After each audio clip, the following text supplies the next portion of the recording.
ರೈತ ಬಸಿದ ಬೆವರ ಹನಿಯ ಶ್ರಮದಲ್ಲಿರುವೆ ನೀನು ಅಂತ ಒಂದ್ ಕಡೆ ಬರೀತಾರೆ. ಅಮ್ಮ ಲೂಸ ಅಪ್ಪ ಲೂಸ ಅಂತ ಇನ್ನೊಂದ್ ಕಡೆ ಬರೀತಾರೆ. ಅಂದ್ರೆ ಸರಸ್ವತಿ, ತಾಯಿ ಸರಸ್ವತಿ ತುಂಬಾ ಚೆನ್ನಾಗಿ ಓದಿದ್ದಾರೆ ನಮ್ಮ ಸರ್ಗೆ. ತುಂಬಾ ಖುಷಿ ಆಯ್ತು ಸರ್, ನೀವು ಈ ಸಾಂಗ್ ನ ರಿಲೀಸ್ ಮಾಡಿದ್ದು ತುಂಬಾ ಅರ್ಥಪೂರ್ಣವಾಗಿತ್ತು. ಬಿಕಾಸ್ ನೀವು ಬರೆಯುವಂತ ಲಿರಿಕ್ಸ್ ಗಳು ಅಷ್ಟು ವೈಟ್ ಇರುತ್ತೆ.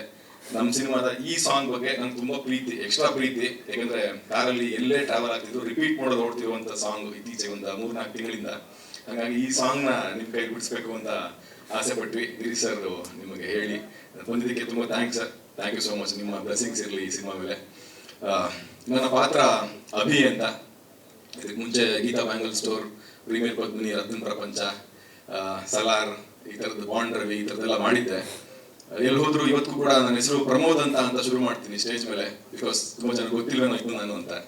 ಮೋಸ್ಟ್ಲಿ ಭುವನಂ ಗಗನಂ ಆದ್ಮೇಲೆ ಎಲ್ಲರೂ ಪ್ರಮೋದ್ ಅಂದ್ರೆ ಯಾರು ಅಂತ ಎಲ್ರಿಗೂ ಗೊತ್ತಾಗುತ್ತೆ. ಅಷ್ಟು ಚೆನ್ನಾಗಿದೆ ಸಿನಿಮಾ. ಸಿಕ್ಕಾಪಟ್ಟೆ ಹಚ್ಕೊಂಡಿರೋ ಸಿನಿಮಾ ಇದು. ಅಂದ್ರೆ ಫಸ್ಟ್ ಕತೆ ಕೇಳಿದಾಗ, ಪಾತ್ರ ಮಾಡುವಾಗ, ಪೃಥ್ವಿ ಜೊತೆ ಆಕ್ಟ್ ಮಾಡುವಾಗ, ಅದೆಲ್ಲ ಆದ್ಮೇಲೆ ಡಬ್ಬಿಂಗ್ ಮಾಡುವಾಗ ಇನ್ನೊಂಚೂರು ಜಾಸ್ತಿ ಹತ್ರ ಆಯ್ತು.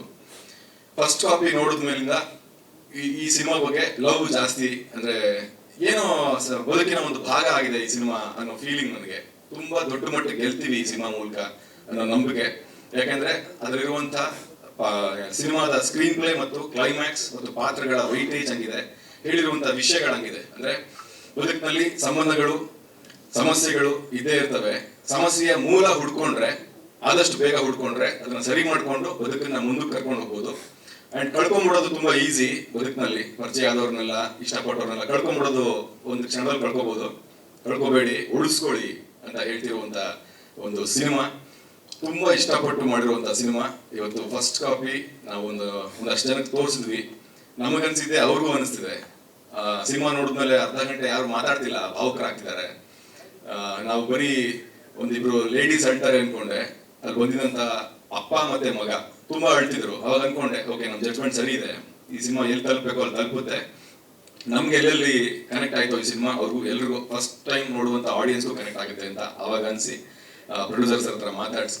ಅಂಡ್ ಪ್ರೊಡ್ಯೂಸರ್ ಸರ್ ಇದಕ್ಕೆ ಎಷ್ಟು ಹೆಲ್ಪ್ ಮಾಡ್ತಿದ್ದಾರೆ ಅಂತಂದ್ರೆ ಅವ್ರಿಗೂ ನಂಬಿಕೆ ಬಂತು ಈ ಸಿನಿಮಾ ಬಗ್ಗೆ. ಸೊ ಹಂಗಾಗಿ ಅವ್ರನ್ನ ಹೇಳಿದ್ರು, ಈ ಸಿನಿಮಾ ಪ್ರಮೋಷನ್ ಹೆಂಗ್ ಮಾಡ್ತೀವಿ ನೋಡಿ ನಾವು ಅಂತ. ಸೊ ಈಗ ಮಾತನ್ನ ಉಳಿಸ್ಕೊಂಡು ಎಲ್ಲಾ ಕಡೆ ಪ್ರಮೋಷನ್ಸ್ ನ ಎಷ್ಟು ಬೇಕೋ ಅಷ್ಟು, ಅದನ್ನ ಮೀರಿ ಅವ್ರು ಏನ್ ಅನ್ಕೊಂಡಿದ್ರು ಅದನ್ನ ಮೀರಿ ಎಲ್ಲ ಕಡೆ ಪ್ರಮೋಷನ್ಸ್ ಮಾಡ್ತಿದ್ದಾರೆ. ನಮ್ಮ ಮದಗಜ ಮಹೇಶ್ ಅವ್ರದಕ್ಕೆ ಸಪೋರ್ಟ್ ಮಾಡ್ತಿದ್ದಾರೆ. Thank you sir. ಈ ಸಿನಿಮಾ ತುಂಬಾ ಜನಗಳ ಮನಸ್ಸಲ್ಲಿ ವರ್ಷಗಟ್ಟಲೆ ಇದು ಉಳಿಯುತ್ತೆ. ಅಂಡ್ ಕ್ಲೈಮ್ಯಾಕ್ಸ್, ಈ ಸಿನಿಮಾದ ಕ್ಲೈಮ್ಯಾಕ್ಸ್ ಎಲ್ರ ಮನಸ್ಸನ್ನು ಭಾರ ಮಾಡುತ್ತೆ, ನಗು ತರಿಸುತ್ತೆ. ಆ ನಗು ಮತ್ತೆ ಆ ಒಂದು ಭಾರ ಎರಡೂನು ಮಾಡುವಂತ ಸಿನಿಮಾಗಳು ಇತ್ತೀಚೆಗೆ ಬಂದಿಲ್ಲ. ನಮ್ಮ ಭುವನಂ ಗಗನಂ ಸಿನಿಮಾ ಆ ಸಾಲಿನಲ್ಲಿ ಮೊದಲನೇ ಪಂಕ್ತಿಲಿ ಸೇರುತ್ತೆ. ಬಿಕಾಸ್ ಅಷ್ಟು ನಂಬಿಕೆ ಇದೆ ಈ ಪಿಕ್ಚರ್ ಬಗ್ಗೆ. ನೋಡಿದವ್ರು ಕೂಡ ಅದನ್ನೇ ಹೇಳ್ತಿರೋದ್ರಿಂದ ಈಗ ಒಂದು ಸಾಂಗ್ ಬಿಟ್ಟಿದೀವಿ. ಅಂದ್ರೆ ಇದು ಸೇರಿಸಿ 4 ಸಾಂಗ್ ಆಯ್ತು. ಇನ್ನೂ 2 ಸಾಂಗ್ ಇದೆ, ಟ್ರೈಲರ್ ಇದೆ. ತುಂಬಾ ದೊಡ್ಡ ನಂಬಿಕೆ ಇದೆ ಈ ಪಿಕ್ಚರ್ ಬಗ್ಗೆ.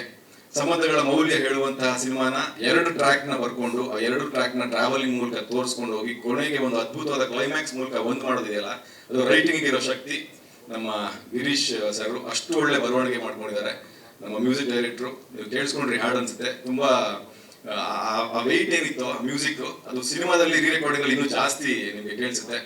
ಸೊ ಈ ತರದ ಸಿನಿಮಾಗಳ ಮೂಲಕ ನಾನು ಮತ್ತೆ ಪೃಥ್ವಿ ಅಂಬರ್ ಏನು ಪರ್ಫಾರ್ಮ್ ಮಾಡಿದೀವೋ, ನಮ್ಮ ತಂದೆ ಅಚ್ಯುತರಾವ್ ಸರ್, ರೋಹಿತಾಶ್ವ ಸರ್, ಪ್ರಕಾಶ್ ತುಮ್ಮಿನಾಡು, ಈ ತರ ತುಂಬಾ ಜನ ಆರ್ಟಿಸ್ಟ್ಗಳಿದ್ದಾರೆ. ಈ ತರದ ಸಿನಿಮಾಗಳನ್ನ ಗೆಲ್ಸ್ಕೋಬೇಕಾಗಿರೋದು ಸೋಷಿಯಲ್ ರೆಸ್ಪಾನ್ಸಿಬಿಲಿಟಿ ಆಗುತ್ತೆ. ಬಿಕಾಸ್ ಇಂಡಸ್ಟ್ರಿ ಬೆಳಿಬೇಕು, ಇಂಡಸ್ಟ್ರಿ ಕನ್ನಡ ಇದೆಲ್ಲ ಏನ್ ಮಾತಾಡ್ತೀವೋ ಅದಾಗದೆ ಈ ತರ ಸಿನಿಮಾಗಳ ಗೆಲುವಿನ ಮೂಲಕ. 3 ವರ್ಷಕ್ಕೆ ಒಂದು ಸಿನಿಮಾ ಬಂದು ಅದು ಗೆದ್ಬಿಟ್ರೆ ಅದು ಇಂಡಸ್ಟ್ರಿ ಬೆಳೆದಂಗ ಆಗಲ್ಲ. ಈ ತರದ ಸಿನಿಮಾ ಯಾರು ಕಷ್ಟಪಟ್ಟು ಕೆಲಸ ಮಾಡ್ತಾರೋ ಅವ್ರನ್ನ ಬೆಳೆಸ್ಕೊಳ್ಳೋದು ನಮ್ಮ ಕನ್ನಡ ಆಡಿಯನ್ಸ್ ಜವಾಬ್ದಾರಿ ಆಗಿರುತ್ತೆ. ಸೊ ದಯವಿಟ್ಟು ಹೊಸ ಪ್ರಯತ್ನಗಳು, ಯಾರಿಗೆ ತಾಕತ್ತಿದೆ ಅಂತ ಅನ್ಸುತ್ತೋ, ಗೆಲ್ತಾರೆ ಅಂತ ಅನ್ಸುತ್ತೋ, ಕಷ್ಟಪಟ್ಟು ಕೆಲಸ ಮಾಡಿದ್ದಾರೆ ಅನ್ಸುತ್ತೋ, ದಯವಿಟ್ಟು ಅವ್ರನ್ನ ಗೆಲ್ಸ್ಕೊಳ್ಳಿ. ಇನ್ನೂ ಒಂದಷ್ಟು ಕೆಲಸ ಮಾಡ್ತೀವಿ. ತುಂಬಾ ದೊಡ್ಡ ಕೆಲಸ ಮಾಡೋ ಒಂದು ಶಕ್ತಿ ಇದೆ. ಆ ಶಕ್ತಿನ ಜಾಸ್ತಿ ಮಾಡಿ ಅಂತ ಕೇಳ್ಕೊತೀನಿ.